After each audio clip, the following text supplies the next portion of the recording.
അർശിൽ കയറി ആദ്യം കയറി ആലിമുലല്ല ഇമാമുൻ ആദിലുൻ. അർശിന്റെ തണൽ കിട്ടുന്ന ആദ്യത്തെ ആൾ മൂല്യർക്കാക്കല്ല, മൂല്യരാവുന്നതിന് വിരോധമല്ല. ഇമാമുൻ ആദിലുൻ, നീതി നടപ്പിലാക്കാൻ കഴിയുന്ന ഒരു നേതാവാണത്. അങ്ങനത്തെ ഒരാൾ ഇന്ന് ജീവിച്ചിരിപ്പുള്ളതായി എൻ്റെ അറിവിലില്ല. ഞാനങ്ങനെ കുടത്തിൻ്റെ ഉള്ളിൽ കടന്നുറങ്ങുന്ന ആളുമല്ല. അത്യാവശ്യം ദുനിയാവ് എന്താണെന്ന് അറിയുന്ന ഒരാളൊക്കെ തന്നെയാണ് നിങ്ങൾക്കൊക്കെ അറിയും പോലെ, നിങ്ങളൊക്കെ പോലെ തന്നെ വലിയൊരു അറിവൊന്നുമില്ലെങ്കിലും. എന്നാൽ എൻ്റെ ജീവിതത്തിൽ ഈ 19 വയസ്സിനുള്ളിൽ അങ്ങനത്തെ ഒരാളെ കണ്ടെത്തിയിട്ടില്ല. ഇനി കണ്ടെത്താൻ കഴിയും എന്നെനിക്ക് അഭിപ്രായമല്ല. മഹ്ദി ഇമാം പ്രത്യക്ഷപ്പെടാത്തല്ലാതെ കളി കണ്ടിട്ട് അടുത്തൊന്ന് മഹ്ദി ഇമാം പ്രത്യക്ഷപ്പെടാൻ സാധ്യതയും കാണുന്നില്ല. അല്ലാഹു കാക്കട്ടെ. മഹ്ദി ഇമാം നാളെ വരും, മറ്റന്നാൾ വരും. മഹ്ദി ഇമാം വരുമ്പോൾ നമുക്ക് മക്കത്ത് ഒരു കച്ചവടം തുടങ്ങാം, ഭയങ്കര ആളുണ്ടാവും, അപ്പോൾ കച്ചവടത്തിന് വലിയ ലാഭം ഉണ്ടാവും എന്നൊക്കെ വിചാരിച്ചിരിക്കണവരുണ്ടാവും. നടക്കൂല.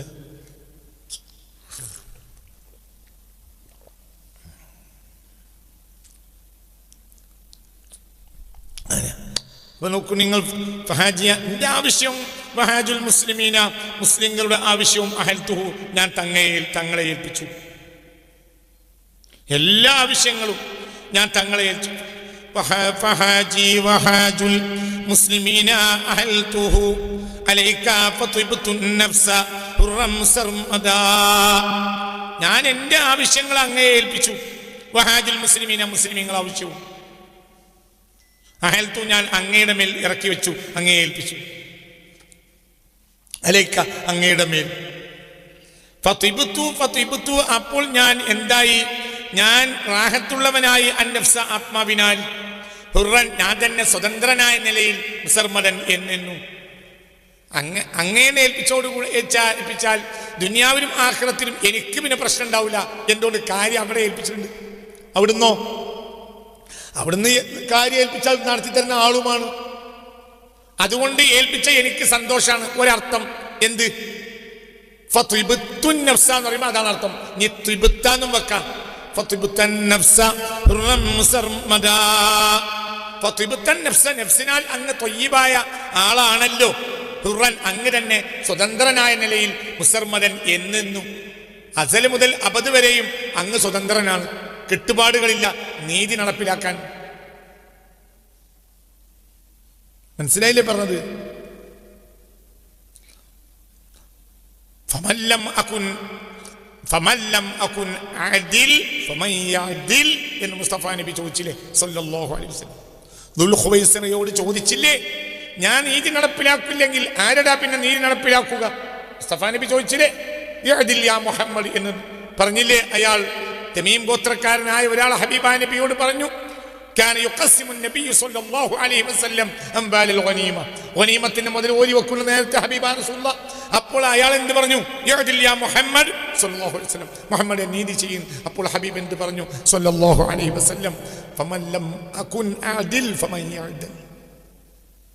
ഞാൻ നീതി നടപ്പിലാക്കില്ലെങ്കിൽ പിന്നെ ആരാണ് നടപ്പിലാക്കുക? എന്തുകൊണ്ട്? നീതി നടപ്പിലാക്കാനുള്ള പ്രശ്നം എന്താ? ഒരാൾക്ക് നീതി നടപ്പിലാക്കാനുള്ള പ്രശ്നമില്ല, ഒറ്റ പ്രശ്നമേ ഉള്ളൂ. എന്താണ്? التعلقات الدنيوية والرغبات الدنيوية. ദുന്യവിയ മനസ്സിലായില്ലേ? والرهبات الدنيوية والخشية الدنيوية. ദുന്യവിയായ പേടി, ദുന്യവിയായ കെട്ടുബന്ധങ്ങൾ. നീതി മനസ്സിലായില്ലേ? ഇപ്പം നമ്മളെ സ്വന്തം പാർട്ടിൻ്റെ ആളാണ്, മനസ്സിലായില്ല? ഒരാളും വേറൊരാളും തമ്മിൽ ലീഗാണ്, മറ്റോ കോൺഗ്രസ്സാണ്, നമ്മൾ ലീഗാണ്, മറ്റൊന്ന് കോൺഗ്രസ്സാണ്.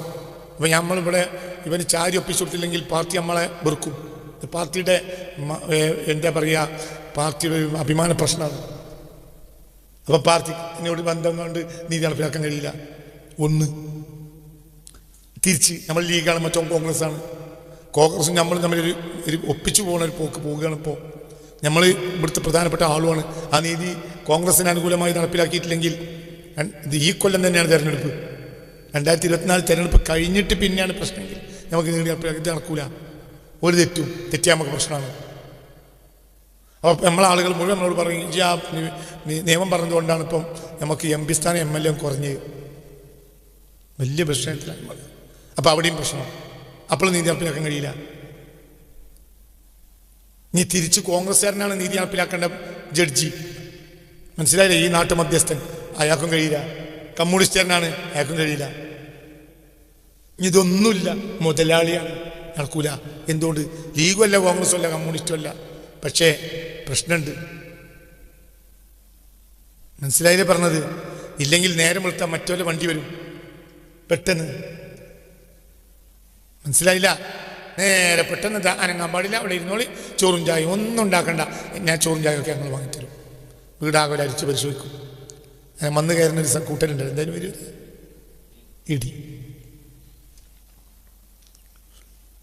ഇടി വന്ന് കയറും. വന്ന് കയറിയാൽ പിന്നെ ആ ഈൻ്റെ പിന്നെ ഈൻ്റെ അവിടെ ദീർഘം പിന്നെ കുറച്ച് ഞാൻ ഉണ്ടാവില്ല. പിന്നെ ഇടി കഴിഞ്ഞാൽ പിന്നെ ഇടിയേക്കും. അപ്പോൾ ഇതിമാനും മുതലുണ്ട്. ഈ മുതലുള്ളത് കൊണ്ട് ഈ പാർട്ടികളുടെ ഏതെങ്കിലും ഒരു പാർട്ടി കോപിച്ചാലും നമ്മൾ ഉള്ളിലാവും. നീതി നടപ്പിലാക്കേണ്ട ജഡ്ജി തന്നെയാണ് നമ്മൾ, നാട്ടുമൂപ്പൻ മധ്യസ്ഥനാണ്, പക്ഷെ മുതലാളിയാണ്. അല്ലെങ്കിൽ നമ്മൾ പച്ച പാവാണ്, നമ്മളെ ഏൽപ്പിച്ച്, അപ്പോഴും പ്രശ്നമാണ്. എന്തുകൊണ്ട്? ഇവരെ കൊണ്ടൊക്കെ നമ്മൾ കഴിഞ്ഞോണ്. അല്ലെങ്കിൽ നമ്മളെ പെൺകുട്ടികളെ കെട്ടിച്ച ഇവരെയൊക്കെ ചില കുടുംബത്തിലേക്കാണ്, അപ്പോഴും പ്രശ്നമാണ്. അല്ലെങ്കിൽ നമ്മളെ പള്ളി മദ്രസയൊക്കെ നടത്തുകൊണ്ട് ഇവരെല്ലാവരും നമ്മളെപ്പോഴത് കൊണ്ടാണ്. ദീനിയായ കാര്യം തന്നെ. നീതി നടപ്പിലാക്കണോടത്ത് എന്ത് പള്ളി എന്ത് മദ്രസ? നീതി നടപ്പിലാക്കണം, റബ്ബിനെ മാത്രം നോക്കാൻ പാടുള്ളൂ. ഒരു പള്ളി എന്ത് മദ്രസ എന്ത് ഒന്നും നോട്ടല്ല. നീതിയാണ്. നീതിക്കപ്പുറം പള്ളിയില്ല, മദ്രസയില്ല, ഒന്നുമില്ല, നീതിയാണ്. നീതി തെറ്റിയെന്ന് കാണപ്പോൾ പള്ളി പൊളിച്ചിട്ടുണ്ട് മുസ്ലിമീങ്ങൾ. പിന്നെന്താ? മുസ്ലിം സമുദായം ഉണ്ടാക്കിയ പള്ളി ഉദ്ഘാടനത്തിൻ്റെ അന്നത്തെ ദിവസം ഒരു ക്രിസ്ത്യാനിയായ വൃദ്ധമെന്ന് പറഞ്ഞു, ഇതിൽ എനിക്ക് പൊരുത്തമില്ലാതെ എടുത്ത ഭൂമിയുണ്ട് എന്ന് പറഞ്ഞപ്പോൾ ബഗ്ദാദിലെ ഖാദിമാർ വിധിച്ചു, പള്ളി പൊളിച്ചോട്ടെ. ഉദ്ഘാടനത്തിന് എല്ലാ പൊലിമയും കഴിഞ്ഞ് മിനുക്കുപണി കഴിഞ്ഞ പള്ളി പൊളിപ്പിച്ചു മുസ്ലിം ഉമ്മത്ത്. എന്തേ? അതിൽ ഒരു ക്രിസ്ത്യാനി പെണ്ണിനോട് നീതികേട് കാട്ടിയിട്ടുണ്ട്. അതായത് പള്ളിയല്ല പ്രശ്നം, എന്താണ്? നീതിയാണ്. ഇത് പള്ളി, ഇത് മദ്രസ, ഒക്കെ അതിൻ്റെ താഴെയാണ്. ഏറ്റവും പ്രധാനം എന്താണ്? നീതിയാണ്. അപ്പോൾ ഈ പള്ളീൻ്റെ പള്ളി എന്തിനാണ്? എന്താണ് പള്ളി? നീതി നടപ്പിലാക്കാനല്ലേ. ഇങ്ങനെ നിസ്കരിക്കണ നീതി ചെയ്യാനല്ലേ. വജ്ജഹത്തു വജിയലില്ലദി ഫത്തറ സമാവാതി വല്ലല്ലാഹു ഹനീഫൻ മുസ്ലിമൻ വമാ മിനൽ മുശ്രിക്കീൻ. ഇന്ന സ്വലാത്ത് അവസാനം പറയുന്നുണ്ടല്ലോ, ഇന്ന സ്വലാത്തി വനുസ്കി വമഹ്യായ വമമാതി ലില്ലാഹി റബ്ബിൽ ആലമീൻ. എൻ്റെ നിസ്കാരം ഇല്ലല്ലോ, നിനക്കാണ്, ഞാൻ വേറെ ഒരാളെയും നോക്കണില്ല. അപ്പം എനിക്ക് നീതി നടപ്പിലാക്കാൻ എന്താ ബുദ്ധിമുട്ട്? ജന്തിപ്പോൾ അള്ളാഹിനോട് പറഞ്ഞ് ഞാൻ നീതി നടപ്പിലാക്കുന്നല്ലേ.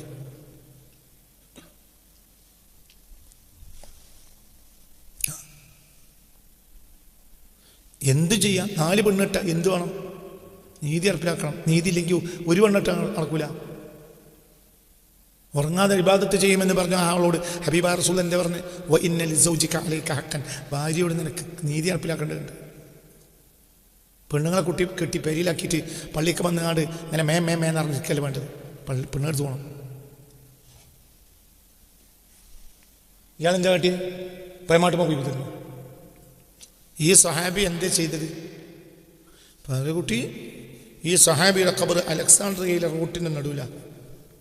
ഇങ്ങനെ വണ്ടി പോവും, ഇങ്ങനെ വണ്ടി വരും. ഞാൻ ആ ഖബറിൻ്റെ മക്ബറിൻ്റെ അടുത്ത്, ഏത് മക്ബറിന് നമ്മൾ ഒരു വിഷമം തോന്നും. അബൂദറിൻ്റെ മക്ബറിൻ്റെ അടുത്ത് ചെല്ലുമ്പോൾ ചിരിന്നു. അബൂദർദാൻ്റെ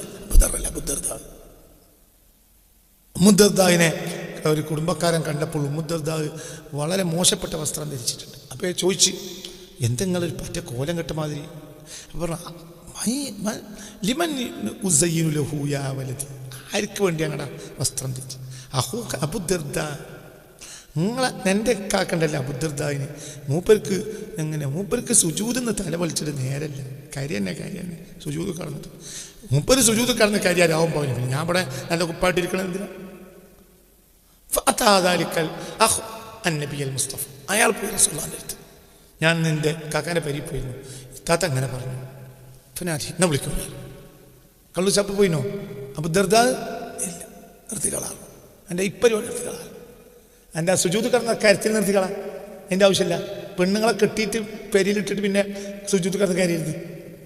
ഇന്നലെ സുജൂദല്ല ആദ്യം വേണ്ടത്, നീതിയാണ്. ഇപ്പൊ ഈ മനുഷ്യന്റെ എന്നെ സുജൂദിൽ നിന്ന് പിന്തിരിപ്പിച്ചു റസൂലുള്ളാഹ്. എന്നിട്ട് എവിടേക്ക് അയച്ചു? ഭാര്യയ്ക്ക് നീതി നടപ്പിലാക്കാൻ. ഇസ്ലാമിലെ ഏറ്റവും പ്രധാനം നിസ്കാരം നോമ്പുമല്ല, പിന്നെന്താ? എന്തിനാ നിങ്ങൾ എന്താണ് തലയിൽ വലിയൊരു തലയെക്കെട്ട് വെച്ച് കിട്ടിയിട്ട് എന്ത് കാര്യമാണ്? തലച്ചോറിന് കനം കൂട്ടിയിട്ട് അവസാനം പോച്ചിലെടുക്കുന്നല്ല. തലക്കെട്ട് മോശമല്ല, തലക്കെട്ട് മോശമായിട്ട് പറയല്ല. നീതി ഉണ്ടെങ്കിൽ വലിയ തലക്കെട്ടിൻ്റെ ആവശ്യമല്ല, നീതി ഇല്ലാത്തതുകൊണ്ട് തലക്കെട്ട്.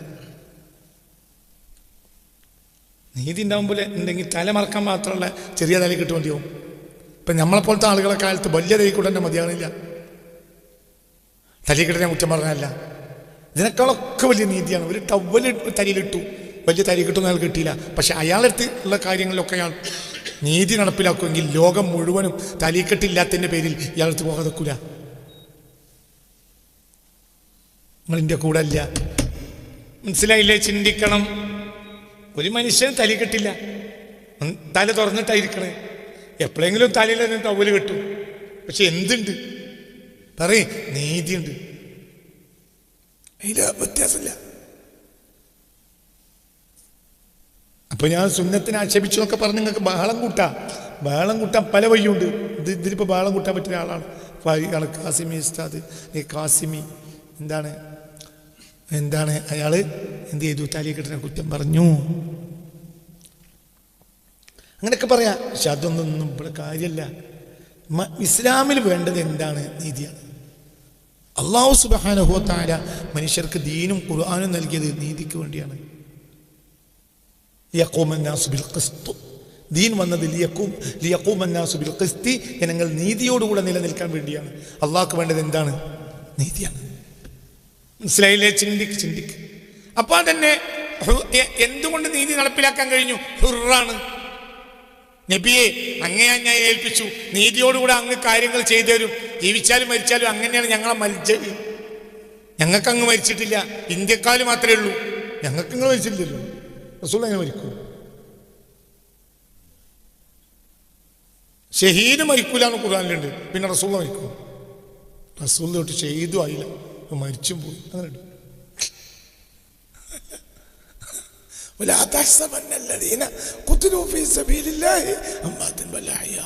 അള്ളാഹുവിന്റെ മാർഗത്തിൽ രക്തസാക്ഷിയായവരെ പറ്റി നിങ്ങൾ വിചാരിക്കരുത് മരിച്ചു.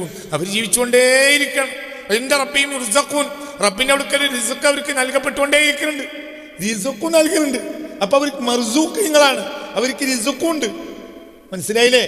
റിസഖിന് എന്തൊക്കെ മായന വെക്കാൻ പറ്റുമോ ആ മായനയെല്ലാം അവർക്കുണ്ട്. അവർക്ക് റിസഖുണ്ട്, അവർക്ക് എല്ലാവിധ റിസഖുമുണ്ട്. അവർ മർസൂഖീങ്ങളാണ്. ഇൻദ റബ്ബിഹിം യുർസഖൂൻ, ആ റബ്ബിന്റെ അടുക്കൽ അവർ മർസൂഖീങ്ങളാണ്. ഇതെന്തിനാ മർസൂഖീങ്ങളാന്ന് പറഞ്ഞത്? ദുനിയാവിൽ അനുഭവിക്കുന്നതാണ് എന്ത്? ദുനിയാവിൽ അനുഭവിക്കുന്ന തമത്തുകളിൽപ്പെട്ടതാണ് എന്ത്? റിസ്ക്.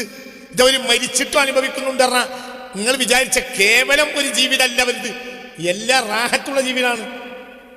ആർക്ക്? ശുഹദാക്കൾക്ക്.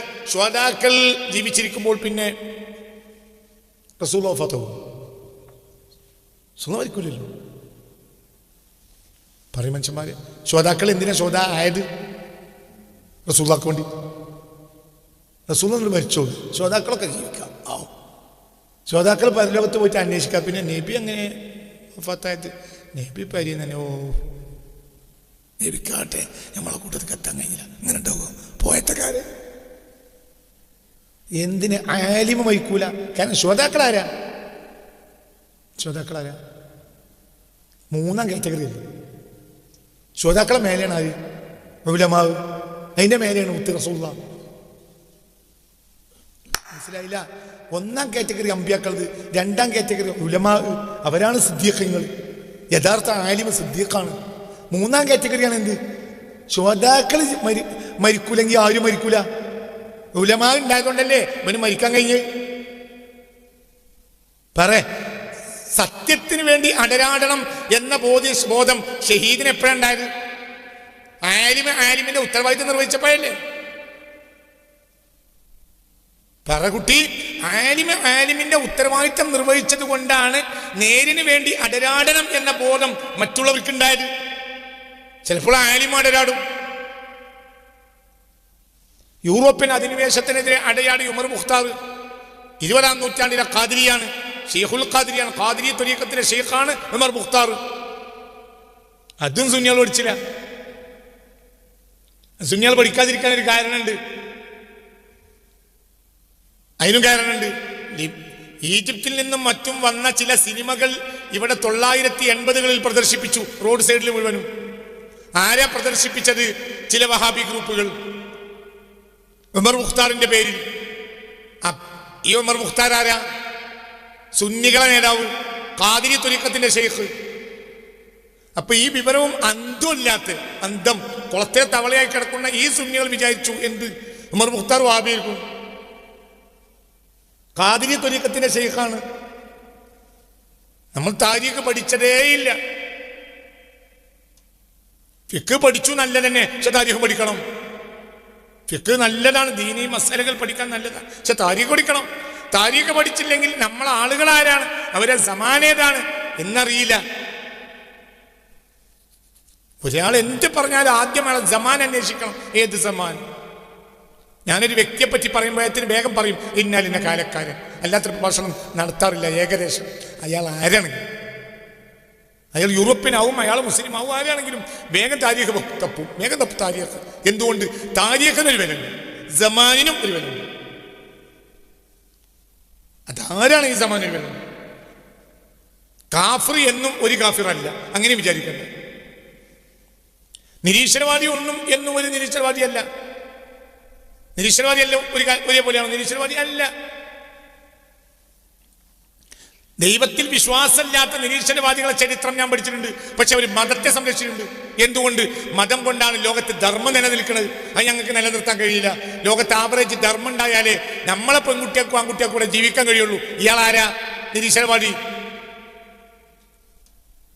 അങ്ങനത്തെ അനവധി നിരീശ്വരവാദികൾ കഴിഞ്ഞു പോയിട്ടുണ്ട്. മതം എന്നെങ്കിലും ഇല്ലാതെയായാൽ മതത്തെ ഞാൻ സംരക്ഷിച്ച് നിർത്തും എന്ന് പറഞ്ഞ നിരീശ്വരവാദികൾ ചരിത്രത്തിൽ ഉണ്ടായിട്ടുണ്ട്. എന്തുകൊണ്ട്? മതം നഷ്ടപ്പെട്ടാൽ ഒരു സമൂഹത്തിൽ ധർമ്മം ഉണ്ടാവില്ല. നിങ്ങൾക്ക് പറഞ്ഞത് മനസ്സിലായോ? ഇത് ചിന്തിക്ക്. നമ്മളെ അയൽപക്കക്കാരനായ ഹിന്ദു, ക്രിസ്ത്യാനി, മുസ്ലിം, ഈ മൂന്നാളും മാന്യമായ സമൂഹത്തിൽ ജീവിച്ചു പോകുന്നു. എന്തുകൊണ്ട്? ക്രിസ്ത്യാനി, ആ മനുഷ്യന് മതമുണ്ട്, മതത്തിന്റെ അടിസ്ഥാന ധർമ്മമാണ്. മോഷ്ടിക്കരുത്, വ്യഭിചരിക്കരുത്, ആരാന്റെ പരിയൊക്കെ അനുവാദം ഇല്ലാതെ കയറരുത്. ഇതാണ് ക്രിസ്തു മതം പഠിപ്പിക്കുന്നത്, അതന്നെ ഹിന്ദു മതം പഠിപ്പിക്കുന്നത്, അതന്നെ ഇസ്ലാം മതം പഠിപ്പിക്കുന്നത്. തിയോളജിക്കൽ വ്യത്യാസങ്ങൾ ഉണ്ടാവും, പക്ഷേ മനസ്സിലായില്ലേ? മനസ്സിലായില്ലേ? അതിന്റെ മൊറാലിറ്റിയിൽ വ്യത്യാസമില്ല. അന്യന്റെ ഭാര്യയെ നോക്കരുത് ഹിന്ദു മതം, അന്യന്റെ ഭാര്യയെ നോക്കരുത് ക്രിസ്തു മതം, ഇസ്ലാം മതം. നിങ്ങൾക്ക് പറഞ്ഞത് മനസ്സിലായോ? ചിന്തിക്ക്. അത് മൊറാലിറ്റിയാണ്. അതേസമയത്ത് മൊറാലിറ്റി നഷ്ടപ്പെട്ടൊരു സമൂഹത്തിൽ മനുഷ്യന്മാർക്ക് ജീവിക്കാൻ കഴിയില്ല. ലോകത്ത് ഒരുപാട് കാലം എന്താ പറയുക, ഏത്തിസത്തെ താലോടിച്ച് കൊണ്ടുപോയ ജനതയാണ് യൂറോപ്യൻസ്. അതേ യൂറോപ്യൻസിന് അടുത്ത കാലത്ത് എന്ത് നഷ്ടപ്പെട്ടു? മനസ്സിലായില്ലേ? അതായത് നിരീശ്വരവാദം അവർ കൊണ്ടു നടന്നപ്പോഴും അവരെന്തിനെ സംരക്ഷിച്ചു? മതം സമൂഹത്തിൽ. മനസ്സിലായില്ലേ? ഒരു മൊറാലിറ്റി നിലനിൽക്കണമെങ്കിൽ മതം വേണം എന്ന വാശിയും അവർക്കുണ്ടായിരുന്നു. അതിന്ന് ഈ അടുത്ത കാലത്ത് നഷ്ടപ്പെട്ടു പോയി. ഇപ്പോൾ മൊറാലിറ്റി എന്നൊരു സംഗതി ഇല്ല. അതിന് നമ്മൾ ഭയപ്പെടുന്നത് ആർക്കില്ല? മതവാദികൾക്ക് തന്നെയല്ല. ഒരാളെ മേലെ ആയുധം എടുക്കൂല. എന്തുകൊണ്ട്? ധാർമ്മികത. ഒരു ഹിന്ദു, ഒരു മുസ്ലിം, ഒരു 50 കൊല്ലം മുമ്പുള്ള ഒരു ഹിന്ദു മുസ്ലിം തമ്മിൽ തർക്കിച്ചാൽ, ഒരു തമ്മിൽ വിഷയത്തിലെതിരായാൽ, ഒരു 50 കൊല്ലം മുമ്പുള്ള പരിസരത്തെ ഹിന്ദുക്കൾ മുസ്ലിമീങ്ങളും ആരെ കൂടെ നിൽക്കും? ഒരു 50 കൊല്ലം മുമ്പ് ഒരു നാട്ടിൽ ഹിന്ദുവും ഒരു മുസ്ലിമും തമ്മിൽ ഒരു വിഷയത്തിൽ പ്രശ്നം ഉണ്ടായാൽ 50 കൊല്ലം മുമ്പുള്ള ഹിന്ദുക്കൾ മുസ്ലിമുകളും ആരെ കൂടെ നിൽക്കും? ആരെ കയ്യിലാണോ സത്യം അയാളെ ഉടക്കും. ഇന്നോ ഹിന്ദു ഹിന്ദുവിനെ ഉടക്കും, മുസ്ലിം മുസ്ലിമിനെ ഉടക്കും. അപ്പൊ എന്തില്ല? പള്ളി കമ്മിറ്റിയിലെ പ്രസിഡന്റാണ്. ഇതെന്ത് ദീനാണ്? എന്ത് ദീനാണ്? മുസ്ലിമിന്റെ കൂടെ നിൽക്കേണ്ടത് എന്തിന്റെ ഉടക്കണം? നീതിയുടെ കൂടെ നിൽക്കേണ്ടത് ആണോ അല്ലേ? ഇതിനല്ലേ വർഗീയത എന്ന് പറയാ. ഈ വർഗീയത ഇവിടെ എപ്പം ഉണ്ടായതാണ്? പണ്ടില്ല. അതിനെ നമ്മൾ ഭയപ്പെടുന്നുണ്ട്. അതിന് ഭയപ്പെടണം. ഇനി സമൂഹം നിലനിൽക്കൂല.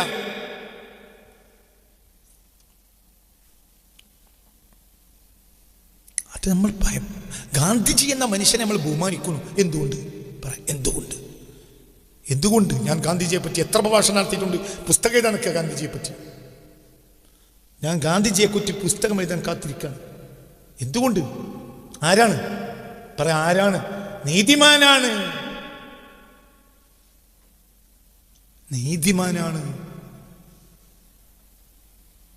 ചിന്തിക്ക്. ഗാന്ധിജി എന്നൊരു മനുഷ്യനെ ഇന്ത്യ രാജ്യം അംഗീകരിക്കുന്നുണ്ടെങ്കിൽ ഇവിടെ 100 കോടി ഹിന്ദുക്കളും 10 മുസ്ലിമീങ്ങളും മാത്രമായാലും പേടിക്കണ്ട. 100 കോടി മുസ്ലിമീങ്ങളും 10 ഹിന്ദു ആണെങ്കിലും പേടിക്കണ്ട. ഇതിനിടയിൽ ഇവർ 2 കൂട്ടർ അംഗീകരിക്കുന്നവർ ആരുണ്ടായാൽ മതി. ഗാന്ധിജി. ഈ മനുഷ്യൻ ആരാണ്? നീതിമാനാണ്. ഗാന്ധിജിയുടെ എതിരാളികൾ ഗാന്ധിജിയോട് പോയി ആവശ്യം പറഞ്ഞു. മനസ്സിലാണ്ട് പറഞ്ഞത് 1925 ശേഷമാണ് സമ്പൂർണമായി ബ്രിട്ടീഷുകാർ ഇന്ത്യ വിടണം എന്ന താല്പര്യത്തിലേക്ക് ചേഞ്ച് ആവുന്നത്.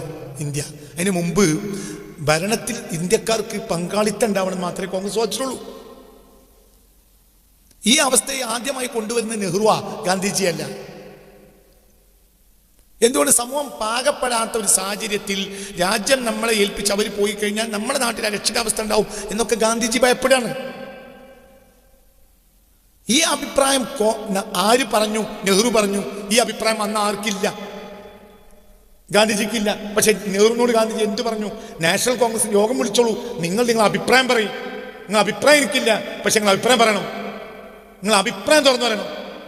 നിങ്ങൾ സമൂഹം ചർച്ച ചെയ്യട്ടെ. നമുക്ക് നീതിയോടുകൂടെ നീതി പ്രവർത്തിക്കാം. നമുക്ക് യുക്തമായ തീരുമാനം എടുക്കാം. നിങ്ങൾക്ക് മനസ്സിലായില്ല? ഇവിടെ മുളയിൽ ഇത് നുള്ളിക്കളയാൻ ഗാന്ധിജിക്ക് കഴിയും. ഗാന്ധിജി എന്ന അഭിപ്രായത്തിൽ എത്തിയിട്ടില്ല. പക്ഷെ ആ അഭിപ്രായത്തിലേക്ക് പിന്നെ വന്നു. ഈ അഭിപ്രായം നെഹ്റു കൊണ്ടുവരുന്ന സാഹചര്യത്തിൽ ഈ അഭിപ്രായം ഗാന്ധിജിക്കില്ല. പക്ഷെ ഗാന്ധിജി നാഷണൽ കോൺഗ്രസിന്റെ യോഗം വിളിച്ചു കൂട്ടി എന്ത് ചെയ്യണം? നിങ്ങൾക്ക് പറയാനുള്ള പൂർണ്ണമായി പറയണം. എനിക്ക് അഭിപ്രായമില്ല, പക്ഷെ നിങ്ങൾക്ക് സ്വാതന്ത്ര്യമുണ്ട്. പലരും അവരഭിപ്രായം സ്വതന്ത്രമായി പറയുമ്പോൾ നേര് ഉരുത്തിരിഞ്ഞു വരും. ആ നേര് നമുക്ക് ഉപകരിക്കും. ഇങ്ങനത്തെ ഒരു മനുഷ്യൻ ഏത് മതായ നമുക്കെന്താ? അയാളെ കയ്യിൽ എന്തുണ്ട്? പറയും മനുഷ്യന്മാരെ, എന്തുണ്ട്? നീതിയുണ്ട്. നീതിയില്ലാത്തൊരു മക്കത്തെ ഇമാമും നീതിയുള്ളൊരു ഗാന്ധിജിയെ നോക്കിയാൽ ഏറ്റവും മക്കത്തെ ഇമാമിന് നീതിയില്ല എന്നല്ല സങ്കല്പിക്ക്. ഏറ്റവും പ്രധാനപ്പെട്ട ഒരാളാണ് മസ്ജിദുൽ ഹറമിൽ ഒരു ഇമാമിന് നീതിയില്ല നോക്കി. അയാളാണ് ഒരു ജഡ്ജി, അയാൾക്ക് നീതിയില്ല. ഗാന്ധിജിക്ക് നീതിയുണ്ട്. നമുക്ക് വലിയ ആളാരാ? ഗാന്ധിജി. നീതിയുണ്ട്. ഇതല്ലേ ദീന്. ഹിന്ദുവിനെതിരാകലല്ലോ ഇസ്ലാമിനെതിരായാലല്ലോ ഹിന്ദുത്വം. പിന്നെ എന്തിന്റെ കൂടെ നിൽക്കലാണ്? അതാണ് അതിന്റെ മൊറാലിറ്റി. അപ്പൊ ഇതെല്ലാം പുതിയ സമൂഹത്തിൽ ഇതൊക്കെ നഷ്ടപ്പെട്ടു പോയി. അതിന് കാരണം എന്താ? ദുന്യവിയായ ആഗ്രഹങ്ങളാണ്.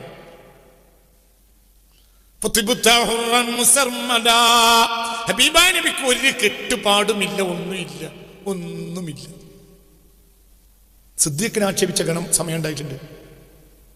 സിദ്ദീഖിനെ ഒരാൾ ആക്ഷേപിച്ചപ്പോൾ സിദ്ദീഖ് തിരിച്ചാക്ഷേപിച്ചു. റസൂൽ ഇറങ്ങിപ്പോയി സ്വല്ലല്ലാഹു അലൈഹി വസല്ലം. അയാൾ സിദ്ദീഖ് റളിയല്ലാഹു അൻഹു ആക്ഷേപിച്ചു, പലവട്ടം ആക്ഷേപിച്ചു. അവസാനം സിദ്ദീഖ് റളിയല്ലാഹു അൻഹു വായി തുറന്നപ്പോഴത്തേക്കും റസൂൽ ഇറങ്ങിപ്പോയി. അപ്പൊ സിദ്ദീഖ് നിർത്തിയിട്ട് പറഞ്ഞു തന്നു, ഇവൻ ഇതുവരെ എന്നെ ആക്ഷേപിച്ചു, ഒന്നും വേണ്ടിയില്ല. പിന്നെ ഞാനൊരു വാക്ക് വായിച്ചപ്പോൾ കൊണ്ടും ചെയ്തു, നിങ്ങൾ പോകും ചെയ്തു. എന്തേച്ചു? അള്ളാന്റെ റഹ്മത്തിന്റെ മലക്കുകൾ ആക്ഷേപിക്കപ്പെട്ട നിനക്ക് വേണ്ടി ദുആ ചെയ്യണം ഞാൻ കണ്ടു. ഈ അവരെ തിരിച്ചാക്ഷേപിക്കാൻ ഒരുങ്ങിയപ്പോൾ മലക്കുകൾ അവരെ വായി നിർത്തി. നിനക്കൊരു റഹ്മത്ത് കിട്ടുന്നത് നിൽക്കുന്ന മജ്ലിസിൽ ഇരിക്കണമെന്ന് വിചാരിച്ച് ഞാൻ പോയാലാണ്. എങ്ങനെയുണ്ട്?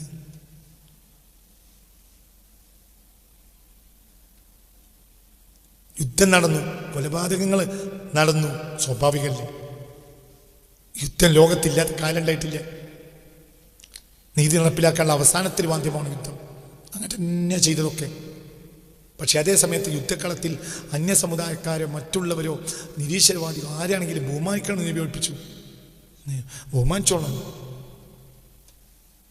അത് മൊറാലിറ്റിയാണ്. അങ്ങനത്തെ ആളുകളുണ്ടായ എന്ത് സുഖമാണ്. മനസ്സിലായില്ലേ?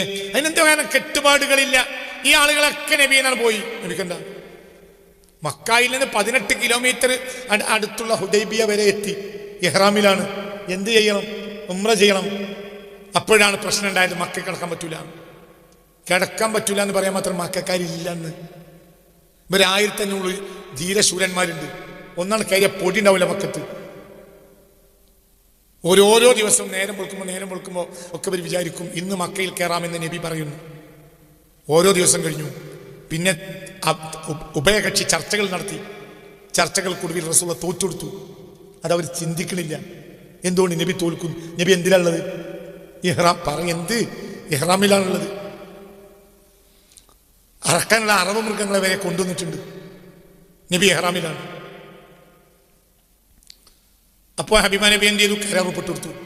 കരാറുപ്പെട്ട് കൊടുത്തു. പ്രത്യക്ഷത്തിൽ തോൽവിയാണ്. എന്താ തോൽവി? മക്കായിൽ നിന്ന് ഒരാൾ മുസ്ലിമായി മദീനയിലെത്തിയാൽ തിരിച്ചയക്കണം. അതേ സമയത്ത് മദീനക്കാരെ ഒരാളെ മക്കാർ പിടികൂടിയാൽ തിരിച്ചരില്ല. ആയിക്കോട്ടെ, നമ്മൾ തോറ്റു. നബി തോറ്റില്ല. നബി അവിടെ തോറ്റിട്ടില്ല. എന്തുകൊണ്ട്?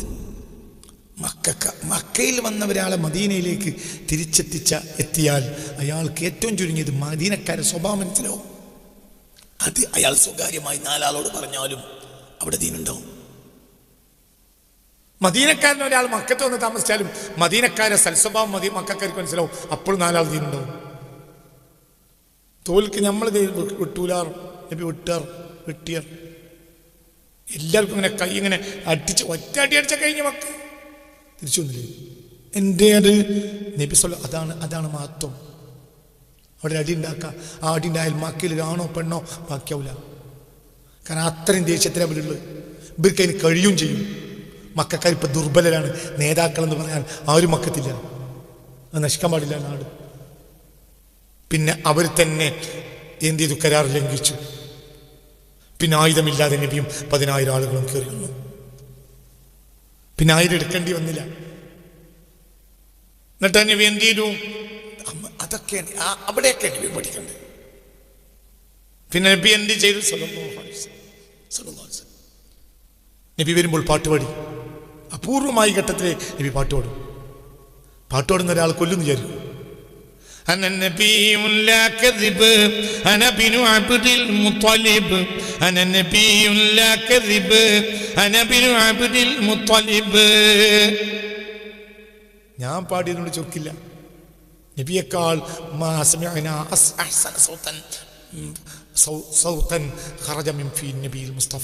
റസൂലുള്ളാഹിന്റെ വായിൽ നിന്ന് പുറപ്പെട്ട ശബ്ദത്തെക്കാൾ മനോഹരമായ ശബ്ദം ഞങ്ങൾ കേട്ടിട്ടില്ല. അതാണ് ശബ്ദം. സുബ്ഹാനല്ലാഹ്. സുലങ്ങനെ ഓതന കേട്ടു. ചെറിയ സുഹൃത്തെ ഓതും. ആളുകൾക്ക് നീട്ടിയെങ്കിൽ ശബ്ദമാണ്.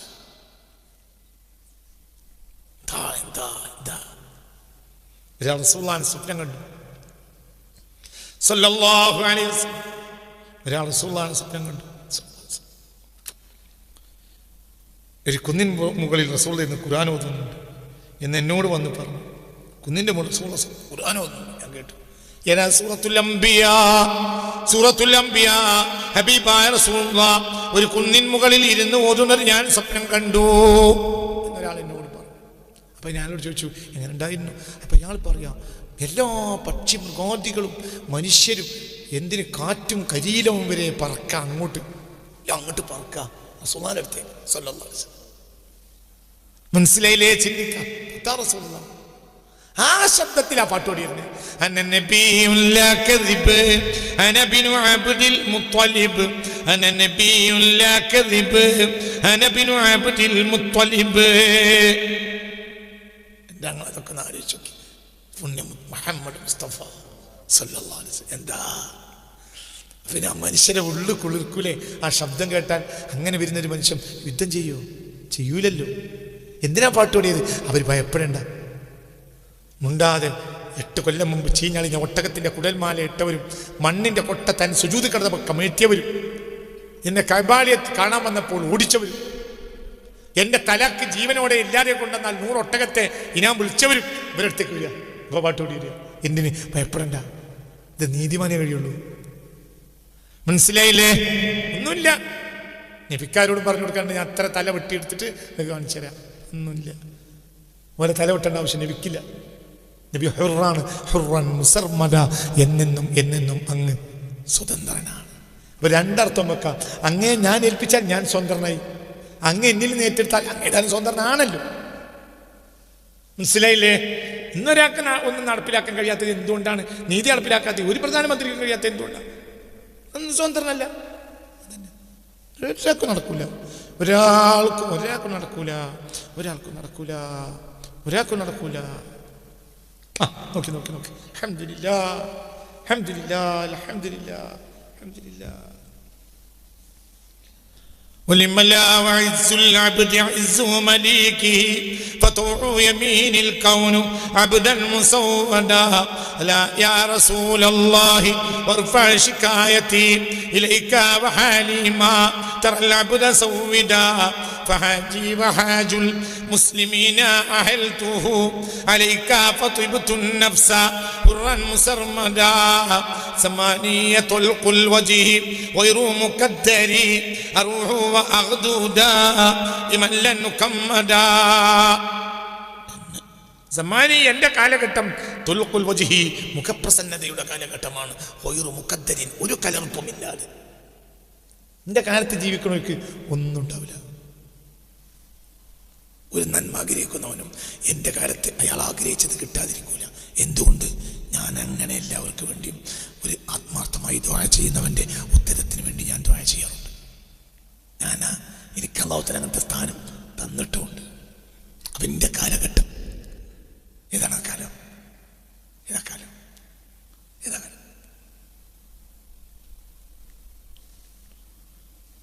കാലം? ബഹുമാനപ്പെട്ട കൗലഹി തങ്ങളെ കാലം ഏതാ പറയും?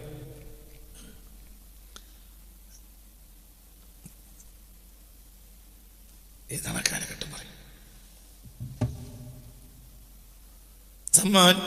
زمانية طلق الوجه غير مكدري أروح وأغدودا من لن نكمدا أغادي الصبوح عند أفضل مرسلي ومن برسول الله لم يخش جلمدا تولى رسول الله أمدي فلم يزل يساعدني دهري فصرت ممجدا. അത്രയേറെ ഇഷ്ടപ്പെട്ട ആളുകളുടെ കാലത്ത് ജീവിക്കൽ ഒരു ഭാഗ്യമാണ്. ചില ആളുകളെ കാലത്ത് ജീവിക്കൽ ഒരു ഭാഗ്യമാണ്. ഖൈറുൽ ഖുറൂനി ഖർനി, ഏറ്റവും നല്ല കാലം എൻ്റെ കാലമാണ്. മുത്ത് മുഹമ്മദ് മുസ്തഫ. എന്താ അതിൻ്റെ അർത്ഥം? അപ്പം റസൂലുള്ളാഹിന്റെ കാലത്ത് ഒരു മനുഷ്യൻ ജീവിച്ചു. റസൂലുള്ളാഹിന്റെ കാലത്ത് ഒരു മനുഷ്യൻ ജീവിച്ചു, ഒരു ഭാഗ്യക്കാരനാണ്. മുസ്ലിമാണെങ്കിൽ ഭാഗ്യക്കാരനാണ്, മുസ്ലിം അല്ലെങ്കിലും അയാൾ ആവറേജ് നല്ലവനായാൽ മതി. അതിൻ്റെ ബാക്കി എന്താ അതെനിക്കറിയില്ല. എനിക്കൊക്കെ അറിയുന്നതെന്ന് ഞാൻ പണ്ട് വിചാരിച്ചിരുന്നു. ഇപ്പം എനിക്ക് മനസ്സിലാവും, എനിക്കൊന്നും അറിയില്ല. ഞാൻ ഈ വയറിലൊക്കെ തുടങ്ങിയ കാലത്ത് ഞാൻ നല്ല അറിവുള്ളവെന്നാണ് വിചാരിച്ചിരുന്നത്. ഇപ്പം ഞാൻ ഈ ഭൂലോകത്തെ ഏറ്റവും അറിവില്ലാത്തവനാണെന്നാണ് ഇപ്പം വിചാരിക്കുന്നത്. അതുകൊണ്ടാണ് അതിൻ്റെ ബാക്കി എനിക്കറിയില്ല. എനിക്കറിയാൻ നിങ്ങളോട് പറയാൻ പറ്റില്ല, പറഞ്ഞാൽ അന്ന് നിങ്ങൾ തന്നെ ഉണ്ടാക്കും. ഒരു നല്ല മനുഷ്യൻ്റെ കാലത്തൊരു മുസ്ലിം ജീവിച്ചാലും അയാൾക്കൊരു ഖൈറുണ്ടാവും. അയാൾ മോശപ്പെട്ടവനാകാതിരുന്നാൽ മതി. അബൂജഹലിനെ പോലെ. അബൂജഹലിനെ പോയാൽ അല്ലെ അയാൾ അതിന് ഇതുണ്ടോ? ഇപ്പൊ ഇവിടുന്ന് ഒരാൾ കുരുത്തം കാട്ടിയാൽ അതിന് കിട്ടുന്നതിന് കൂലിയുണ്ട്. കുരുത്തം കാട്ടിയാൽ അതിനുള്ള ശിക്ഷക്ക് ഒരു പരിധിയുണ്ട്. അതേ സമയത്ത് പള്ളിനുള്ളിൽ കാട്ടിയാലോ അതിലൊരു നന്മ ചെയ്താൽ അതിന് കൂലിക്ക് കൂടുതലുണ്ട്, തിന്മ ചെയ്താൽ അതിൻ്റെ ശിക്ഷക്കും കൂടുതലുണ്ട്. അത് മസ്ജിദ് ഹറമിലാണെങ്കിലും ഇത് സമാനാണ്, ഇത് മക്കാനാണ്, ഞാൻ അങ്ങനെ തന്നെ സമാനം. എൻ്റെ കാലത്ത് നന്മ ചെയ്താൽ ആ നന്മക്കൊരു കൂലി വിചാരിച്ച കൂലിയല്ല, ഇതിനപ്പുറം ഉണ്ടാവും. തിന്മ അങ്ങനെ തന്നെയാണ്. ആകാശഭൂമിൻ്റെ അടിയിലെ ഏറ്റവും വലിയ ഫിറാൻ അബൂജഹലാണ്. എന്തുകൊണ്ട്? മുസ്തഫ നബിക്കെതിരായത്. അത് മൂസാ നബിക്കെതിരായത് പോലെയൊന്നും അല്ല, എൻ്റെ അപ്പുറത്താണ്. മനസ്സിലായില്ലേ? ചിന്തിക്കണം. ഖുർആൻ കേട്ടോനാണ്, ഖുർആൻ കേട്ടിട്ട് ബോധം കേട്ടോനാണ്, അതിന് മാത്രം കേട്ടോനാണ്. പിന്നെന്ത്? അഹങ്കാരം, നേതൃത്വ പദവി നഷ്ടപ്പെട്ടു പോകുമോ എന്ന പേടി, ഇതാണ് പ്രശ്നം. മനസ്സിലായില്ലേ? ചിന്തിക്കണം. പിന്നെ ആവറേജ് ഒരു മുസ്ലിമൊന്നും ആയിട്ടില്ലെങ്കിൽ തന്നെ ഒരു ആവറേജ് മനുഷ്യൻ, നല്ല മനുഷ്യനെ ജീവിച്ചാലും ഒരു ഗുണമുണ്ടാവും. ഖൈറുൽ ഖുറൂനി ഖർനി, നിന്റെ കാലത്ത് തന്നെ അത് എല്ലാം അങ്ങനെ തന്നെ. ഒന്നിൽ നേട്ടമുണ്ടെങ്കിൽ കോട്ടമുണ്ട്. ഒരു ചായയും കോഴിമുട്ടയും കൂടി ഇവിടെ കൊണ്ടു വെച്ചു എനിക്ക് കുടിക്കാൻ. ചായയും വെച്ചു, ഒരു നാടൻ കോഴിമുട്ടയും വെച്ചു. ഞാൻ രണ്ടും മറന്നു. അടുത്ത ക്ലാസ് ഞാൻ ശനിയാഴ്ച. ഞാൻ കോഴിമുട്ട തിന്നാൻ മറന്നു, ചായ കുടിക്കാനും മറന്നു. എന്താ ഉണ്ടാകുക? പറയും മനുഷ്യന്മാർ, ഇനി എന്താ ഉണ്ടാകുക? ചായ പാവം പായലും പിടിച്ച് അവിടെ കിടക്കും, കുഴപ്പമൊന്നും ഉണ്ടാക്കൂല, പാവം.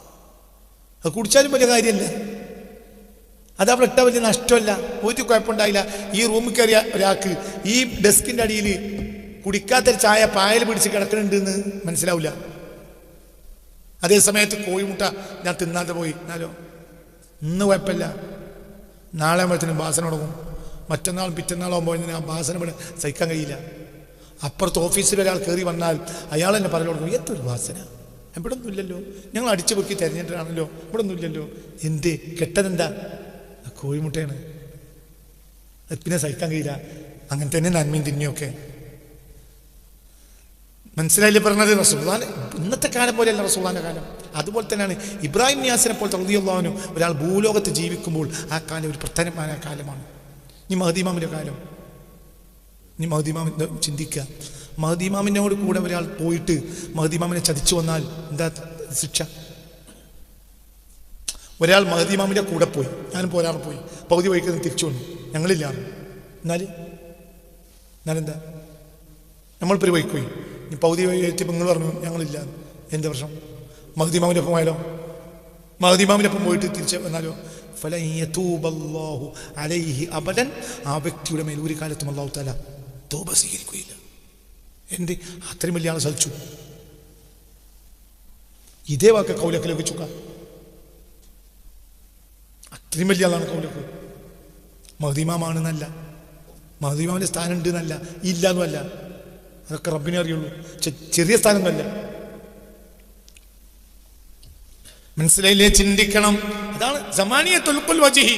എന്റെ കാലം മുഖപ്രസന്നതയുടെ കാലമാണ്. ഒരു മുഖദ്ദരിൻ, ഒരു കലർപ്പുമില്ലാത്ത ആർക്കും ഹൈറാണ് എൻ്റെ കാലത്ത്.